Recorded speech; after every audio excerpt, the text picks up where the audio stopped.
How to install Twixtor and After Effects. First, open your Chrome and go to this link. Then from here, you can scroll down until you find Twixtor V7 or version 7 for Premiere Pro and After Effects. You can download this one on your Mac or Windows. In my case, let's click this Windows over here since I'm using Windows 11.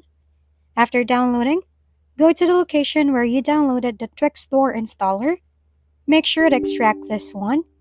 After that, click on it. Then on this prompt, click on Next. Here, just click I accept the agreement and click Next again. Now, if you have an activation key, you can simply put it in here. In my case, I will choose this demo over here. Then click Finish. Now let's head to After Effects.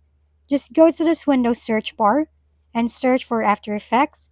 Once you're at the After Effects, you can now see Twixtor plugin by clicking Effect on your left and searching it here.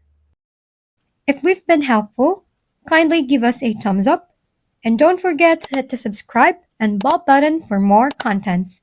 For any questions and suggestions, comment down below.